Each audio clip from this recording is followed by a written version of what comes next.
Portanto, ó varões, tende bom ânimo, porque creio em Deus que há de acontecer assim como a mim me foi dito.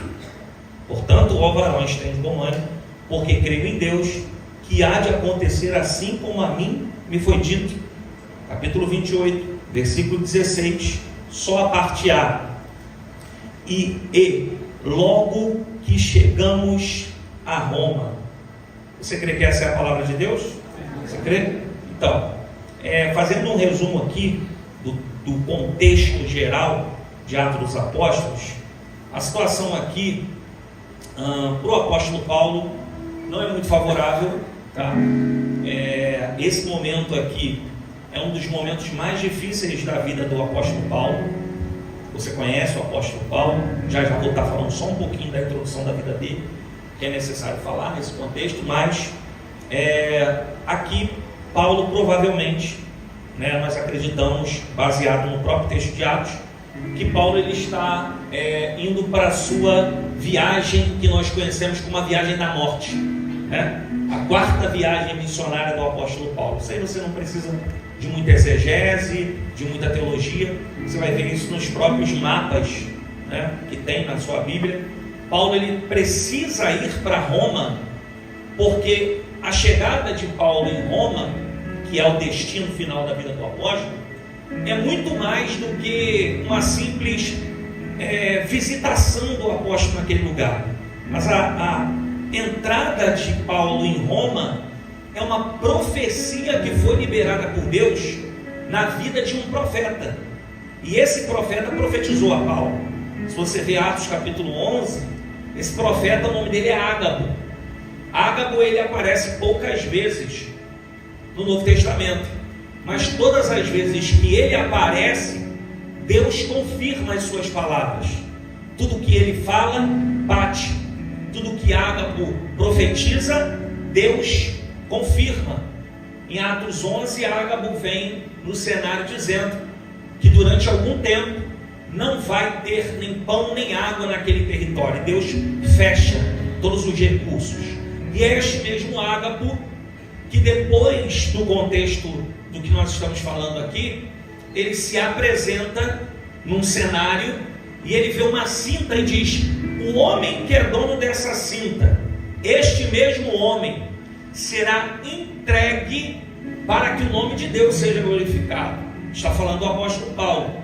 Só que nesse percurso, aqueles que ouvem o apóstolo e sabem que é a cinta de Paulo, tentam minimizar, dizendo a Paulo: não vá para Roma, não chegue em Roma.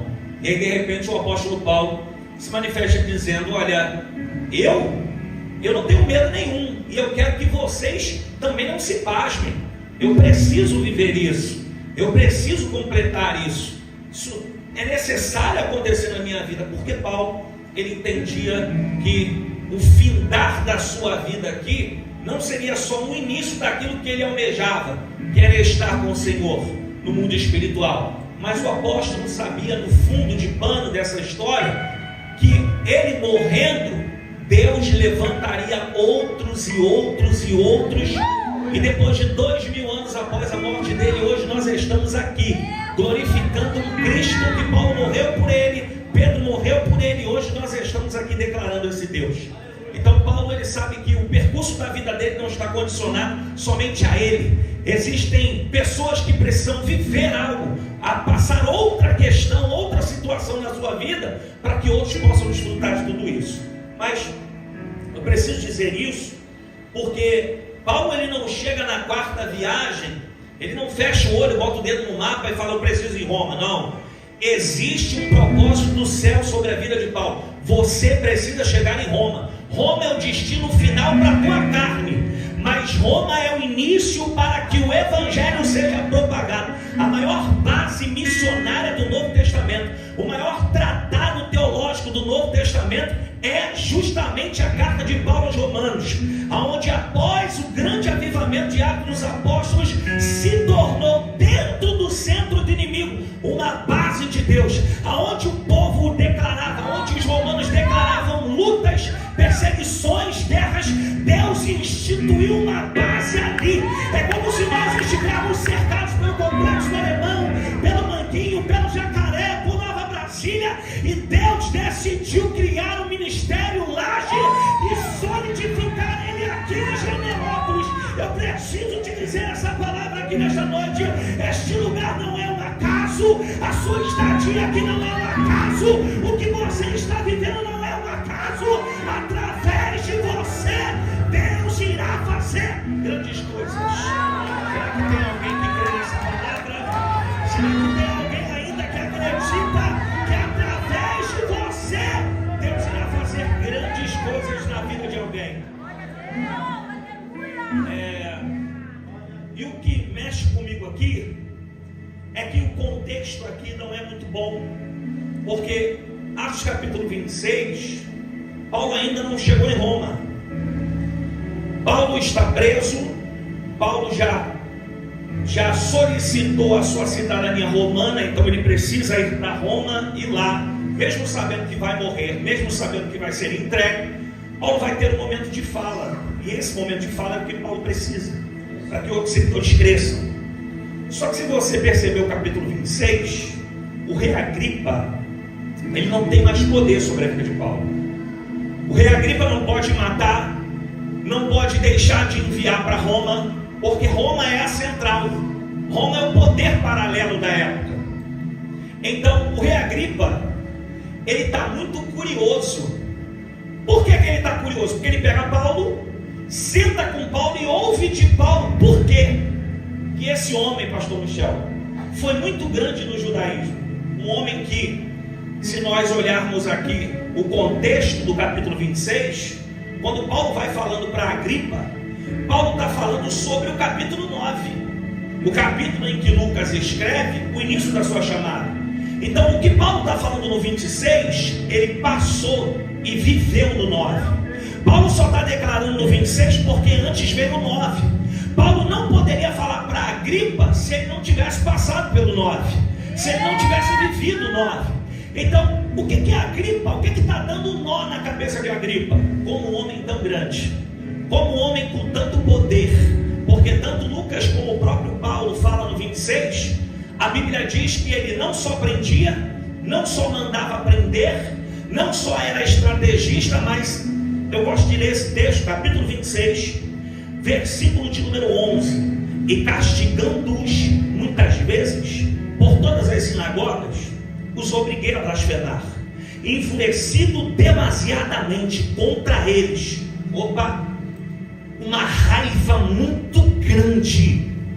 Paulo tinha uma raiva tão grande dos seguidores de Jesus, que até fora dos limites do poder dos judeus e de Roma, Paulo perseguia eles, porque o sentimento que Paulo foi adquirindo no coração não era só cumprir aquilo que Roma tinha como poder. Paulo ele começou a perseguir e ter raiva, porque o que não trazia entendimento para a mente de Paulo era como eles entregam-se a um homem que morreu e segundo eles ressuscitou, e este homem não está aqui para defendê-los. Como eles se entregam, e quando nós lançamos nas prisões, alguns cedem, outros não.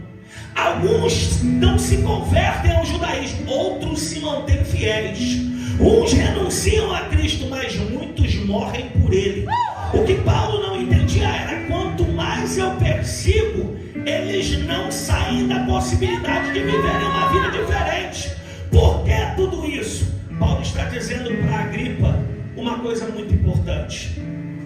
O que Agripa não entende: por que esse homem que tinha tanto poder hoje é um prisioneiro? E aí Paulo começa a falar para Agripa o porquê de tudo isso. Paulo fala todo o contexto do capítulo 9. Paulo, você conhece. A Bíblia diz que Jesus vê Paulo a caminho de Damasco, e isso é muito interessante. Algumas pessoas dizem que Paulo estava no cavalo, caiu do cavalo. Provavelmente sim, mesmo que a Bíblia não diga, provavelmente sim, porque a travessia daquele lugar não dá para ser feita a pé. Paulo estava indo com os seus subalternos, seus soldados, aqueles serviçais, para mais uma vez destruir a igreja, para mais uma vez perseguir a igreja. E a Bíblia diz que automaticamente, o próprio capítulo 26 diz que ele viu uma luz do céu. cegou ele e disse para ele: Paulo, Saulo, Saulo, por que tu me persegues? Sabe o que esse texto nos faz entender?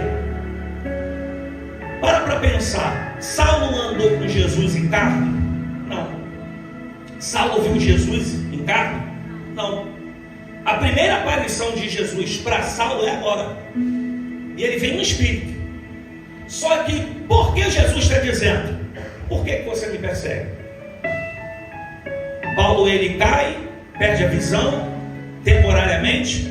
Mas Jesus diz para ele: por que tu me persegue? E aí ele pergunta: quem é o Senhor? Sou Jesus que tu me persegue. Porque a fala de Jesus é uma fala que está muito mais condicionada àquilo que Paulo fez do que àquilo que Paulo vai fazer. Eu te explico isso. Jesus está aqui intervindo na história de Saulo para dizer a ele: você não tinha muita fúria para perseguir aqueles que me servem? Você não tinha muita fúria e não entendia o porquê deles serem fiéis? Pois bem, você não mexeu com eles, eu mesmo vim resolver o que você tem com eles. Porque quando você persegue a eles, você mexe comigo. E não são eles que se defendem, sou eu que defendo eles. Eu vim aqui nessa noite, no começo dessa mensagem, eu preciso te dizer: você não precisa se defender contra ninguém. Você não precisa se justificar contra ninguém. Você não precisa revidar aquilo que fazem com você. Se você serve a Jesus, se você vive por Jesus, Jesus se encarregará de ir ao encontro e tomar as tuas dores. Descansa teu coração. E aí, isso mexe comigo. E correndo aqui, o texto diz que Jesus cega ele. E olha o que Paulo vai falar no capítulo 26. A gente sabe que todo o cenário é: Jesus fala com Saulo e Jesus fala com Ananias. Jesus cega Saulo e diz para Ananias em visão: Ananias, vai na rua chamada direita, tem ali um homem chamado Saulo de Tarsus, procura ele na casa de Judas, porque ele está orando. Se eu não cego ele, ele não ora, mas já que eu ceguei, ele está orando. Porque se ele não consegue ver, alguma coisa ele vai fazer para reagir. Então, para reagir, já que ele não vê, ele vai falar comigo. Não se turbe se a partir dessa mensagem aqui você entenda o que eu estou dizendo. Deus está muitas vezes embaçando a tua visão, mas não é para você tropeçar, não é para você cair, é simplesmente para ele te encontrar fazendo aquilo que você não faz, porque ainda está enxergando. E aí o interessante é que olha o que Paulo vai falar para Agripa. Mas ele diz assim: quem é, Senhor? Versículo 15, ele diz: eu sou Jesus a quem tu persegues. E aí Paulo resume, olha o que Paulo diz: mas levanta-te, ponte sobre teus pés, ainda cego, porque te apareci por isto, para te pôr ministro. Calma aí. Ministro? Representante? É? Ministro é mais o que? Testemunha. O contato que eu estou tendo contigo aqui, Paulo, é para validar o que eu tenho no futuro: o apostolado, o ministério, as igrejas, os pastores que você vai levantar, as cartas pastorais a Tito, a Timóteo e por aí vai. Só que olha o resultado de tudo isso. Eu te levantei, te pus de pé, está ainda cego, te coloquei como ministro, testemunha. Por quê? Versículo 18: para abrires os olhos e das trevas tirarem os gentios. Deus primeiro cegou. Escuta aqui. Enquanto Jesus está falando com Ananias, dando uma visão, Jesus dá uma visão também para Saulo. E diz para Saulo: Saulo, vai vir um homem chamado Ananias até você, vai colocar a mão sobre você e você vai enxergar. Olha que coisa, olha que paradoxo. Jesus pega alguém que enxerga, dá visão a ele, para ele colocar a mão em alguém, para alguém voltar a enxergar. Só que Jesus pega alguém que enxergava, tira a visão dos olhos, dá uma visão ainda com os olhos fechados. Por quê? Porque uma coisa é você ver, outra coisa é você enxergar. E eu te explico isso. Ver, a Bíblia diz que enquanto o exército assírio cercava Jerusalém, a Bíblia diz que via, Israel surpreendia e tinha um escape. E aí de repente o rei se levantou no seu reinado e disse: tem algum G9 aqui, tem alguém que está passando informação para Israel. De repente alguém se levantou e falou: rei, posso falar? Pode. Não, rei, tem um homem de Deus em Israel, o seu nome é Eliseu, e eu já vou dizer para o senhor, dentro do quarto, quando ele ora, Deus revela aquilo que o Senhor fala no teu quarto. Ou seja, aquilo que o Senhor fecha as portas para ninguém ouvir, tem alguém que está com as portas abertas e os céus se revelam para ele. Aí a Bíblia diz que eu repenso: então vamos parar esse cara. Por quê? Porque ele não só enxerga, ele vê. A Bíblia diz que de repente pela manhã Geazi acorda, e quando Geazi olha, pastor Bruno, está todo o exército dos assírios em volta da cidade e da casa do profeta. Aí ele procura o profeta e diz: acorda, olha, eles estão aqui, não tem escapatória para a gente, eles cercaram tudo. Mas ele falou com alguém que não enxerga, mas alguém que tem visão. E aí de repente o profeta olha para ele e diz: rapaz, tu não sabe de nada, maior é o que está conosco do que os que estão lá. Senhor, dá visão para esse moço. Aí a Bíblia diz que quando ele tem uma visão, ele vê carros e carruagens de fogo. Eu vim dizer aqui nessa noite para você: está na hora de você fechar os teus olhos para abrir a visão que Deus tem para você, e você vê que mesmo quando o inimigo te cerca, Deus cerca o inimigo. Mesmo quando o inimigo te aperta, maior são aqueles que estão contigo. É aquele que está contigo, ele é maior do que aqueles que te cercam. E aí, o que Agripa não entende, é uma coisa muito simples. Paulo, ele está dizendo para Agripa o seguinte: eu era grande, eu tinha poder, mas Jesus me quebrou. Só que tem uma coisa: lá, quando eu falava, acontecia. Agora não. Estão me levando pela mão, estão dando pão na minha boca, estão cuidando de mim. Só que Paulo, ele está preso, mas ele tem consciência que tudo isso não fugiu do propósito de Deus. Só que tem uma coisa que mexe muito comigo, é que como Paulo vai viver tudo isso, e em nenhum momento Paulo desfalece do seu entendimento aqui com Agripa. Porque o que Paulo entendeu, Agripa jamais vai entender. Paulo está querendo mostrar para Agripa o seguinte: Jesus me quebrou, trabalhou em mim. Porque você sabe, Paulo ficou 14 anos pelo menos aprendendo. Mas eu me arrisco a dizer que o período de 14 anos que Paulo ficou foi muito mais do que para aprender na Ásia. Foi porque os discípulos, pastor, que foram nascidos e criados na igreja, quando olharam para a sala, falaram: rapaz, esse cara é impossível ele se converter, é impossível ele estar no meio de nós. E aí Deus colocou um Barnabé para injetar ânimo em Paulo e dizer para eles: se tem rejeição, também tem alguém que vai pegar na sua mão e vai te introduzir no chamado que Deus tem para a sua vida.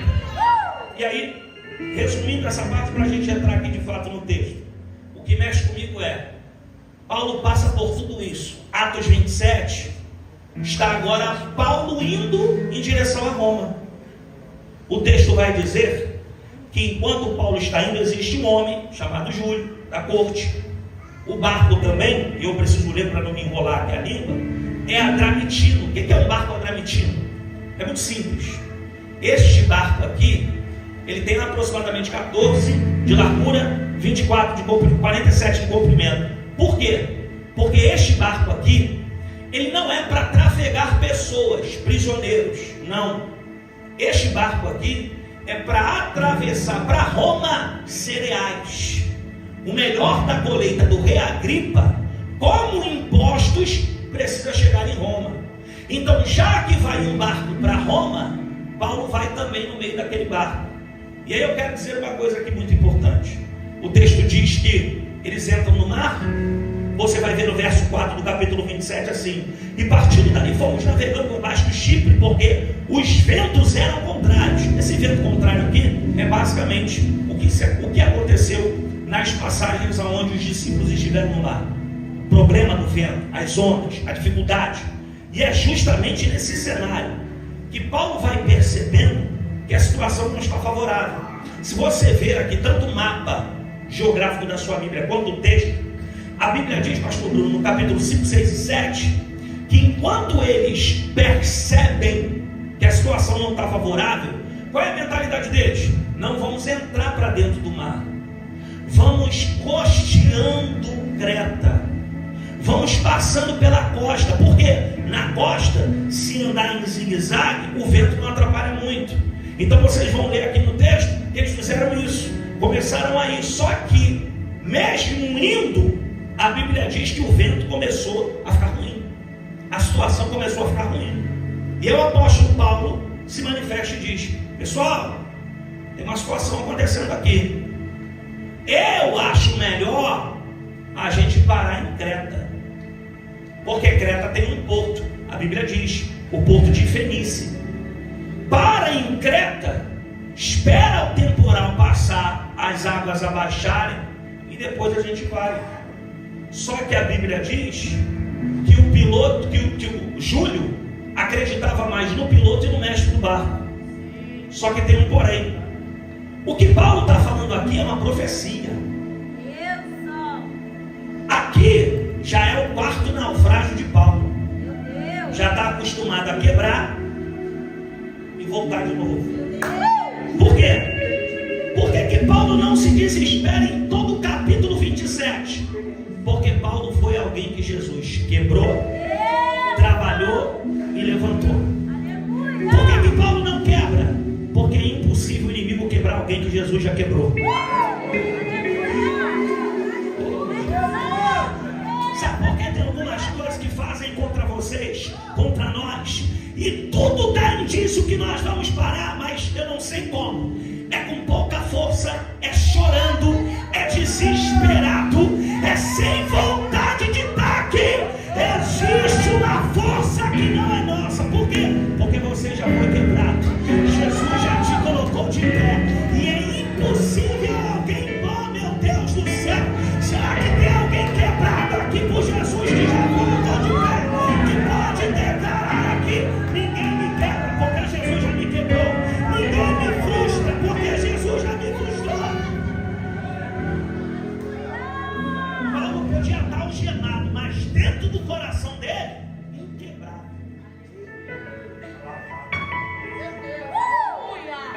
E aí, o que mexe comigo é: qual é o problema de parar em Creta?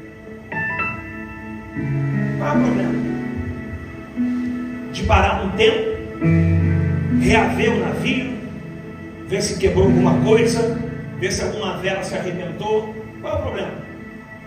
Sabe qual é o problema? É que Creta tira o nosso ímpeto. Creta nos mostra que nós não traçamos o momento e a hora do nosso destino, mas Creta nos traz uma segurança momentânea para que nós não possamos passar coisas que são desnecessárias. Se você ver o texto, Paulo só vai falar da profecia depois que eles rejeitam estar em Creta.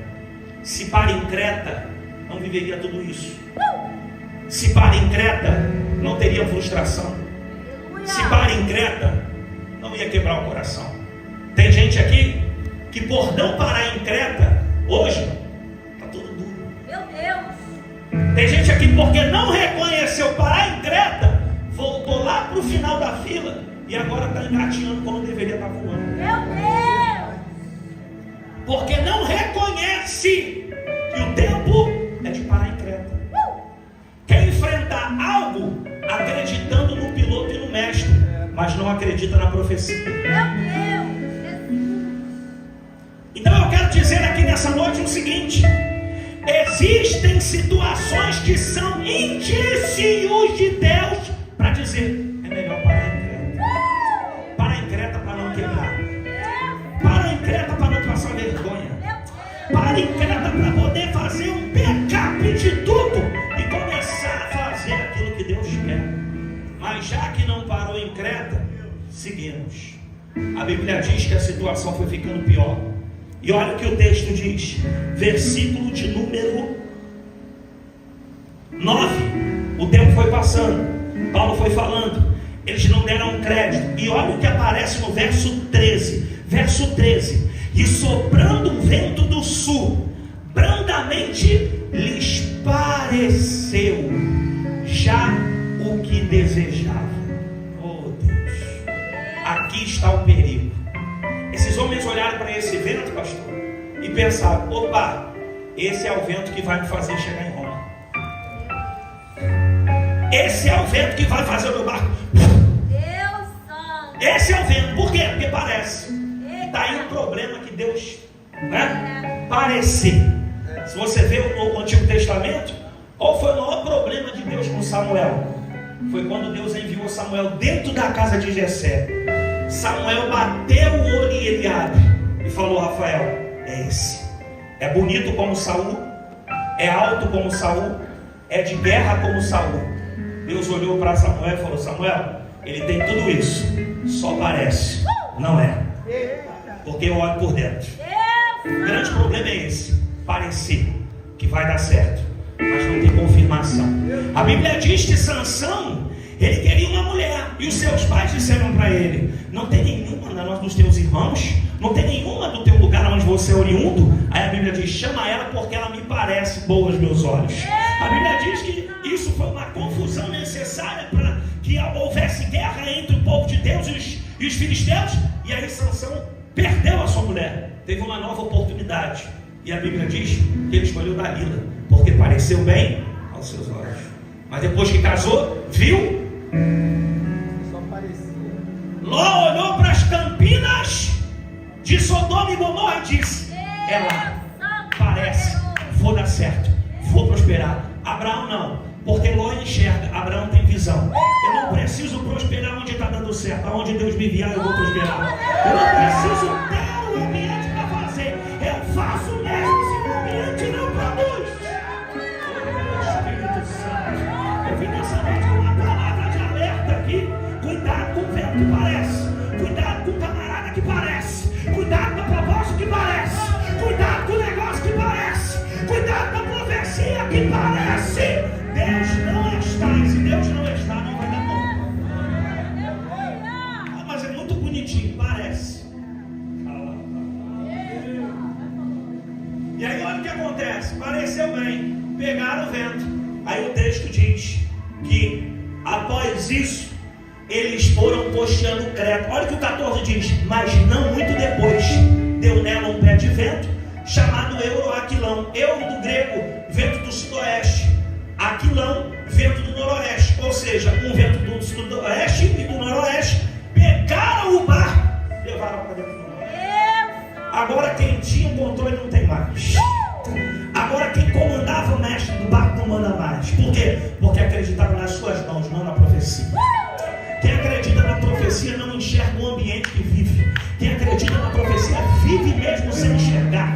Eu vim aqui gritar no teu coração: está na hora de você fechar os teus olhos e viver pela fé. Se entrega pela fé, mergulha pela fé, rejeita pela fé, abandona pela fé. Porque se você fizer isto, Deus vai fazer você chegar em Roma. Oh, aleluia!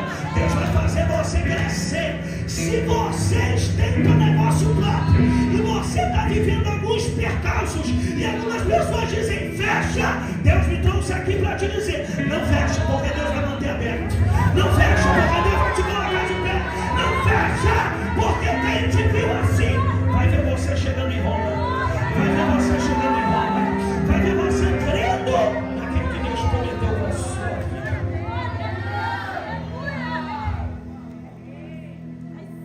E aí, o que mexe comigo aqui é, quando vem o Euroaquilão, pelo menos 3 coisas acontecem. O barco é levado para dentro do mar. Se você ver o texto, 14 dias eles ficaram numa situação muito desfavorável. Por quê? Porque o próprio texto diz: o Euroaquilão, ele pelo menos permite 3 coisas acontecer. A neblina desce, fica como se fosse em trevas. O próprio texto diz: 14 dias sem ver sol, sem ver lua. Perde a orientação do mar, não tinha bússola. A neblina toma conta do mar, toma conta dos tripulantes, e não dá para enxergar um palmo na mão. Ou seja, quem acreditava na sua capacidade perdeu o controle e perdeu a visão. Só que quem acreditou na profecia, mesmo sem enxergar na palma da mão, ele declarou aqui no versículo de número 25: portanto, ó varões, tende bom ânimo, porque creio em Deus que há de acontecer assim como ele me tem dito. Sabe o que Paulo está dizendo aqui? Está tudo ao contrário, mas Deus falou para mim que eu vou chegar em Roma. Está tudo desfavorável, mas ele falou para mim que eu vou chegar. Se ele falou para mim, está falado. Para de se importar com o que as pessoas estão falando da tua vida. Para de se importar do que estão querendo achar, porque tem gente que quer achar, né? Estou fazendo uma obra lá em casa e os meus vizinhos estão achando que eu estou rico. A minha mãe e o meu tio, né? Cada um tem a sua casa própria. E toda vez que eu estou fazendo alguma coisa, dizendo: olha, já que você vai mexer aqui, dá para você me ajudar a fazer aqui? Aí eu fiz. Aí minha mãe: tá, já que você está mexendo aqui, filho, resolve isso aqui para mim. Mãe, é só Jesus. Aí calma. Aí não vai. Enfim, aí eu comecei a olhar, falei: Jesus, esse povo está achando que eu estou com dinheiro, não é possível. Eu tenho certeza. Então tem pessoas que querem saber, mas quem tem certeza daquilo que foi dito, não precisa se contestar para ninguém, não precisa dizer para ninguém: ah, mas você errou no passado. Não interessa, se está fazendo certo hoje, não precisa se justificar para ninguém, não precisa se abrir para ninguém. Vai fazer do teu jeito, vai ficar dentro do barco, vai com o coração proposto que Deus vai colocar os teus pés dentro de Roma. Para fechar, olha o que acontece. Isso aqui é muito sério. Paulo, ele está vendo tudo isso, ou melhor, não está vendo nada, né? Só pelo Espírito de Deus. Só que olha o que acontece. Eles vão, para poder manter o barco nessa situação toda, eles vão jogando fora os cereais, vão se desfazendo das coisas. E aí fica a pergunta: gente, se parasse em Creta ia perder tudo isso? Se entendesse as palavras de alguém que quer o teu bem, não ia ter muita perda, não ia quebrar muita cara. Na segunda já vale, quebra, mas tem gente que tem que quebrar 5 mesmo. Você não precisa errar com o erro de ninguém. Você tem que aprender com o erro dos outros. Fique em Creta, porque se tu parar em Creta vai dar bom. De uma coisa ou outra, se você parar em Creta, nem o navio e nem você quebra. Agora, se tu for sem querer parar em Creta, tu vai chegar em Roma, só vai chegar quebrado. Chegar quebrado. A Bíblia diz que Paulo começa a observar e diz o seguinte: olha, Deus falou comigo, ninguém aqui pode sair do barco, porque a salvação está dentro dele. Mas olha o que a Bíblia diz: que os marinheiros, pastor Michel, correram com o bote, batel. Sabe o que os marinheiros fizeram? Bateram o olho no batel. Se você vê um navio, sempre tem um bote do lado, uma emergência. Então olha a mente dos marinheiros: eu estou aqui, só que se der ruim aqui, eu corro o batel. Deus não trabalha com duas opções. Ou você chega em Roma, ou você fica nesse mar. Ou você vai do jeito que Deus falou, ou você vai quebrar a cara para poder chegar do jeito que Deus quer. Fique de pé, em nome de Jesus.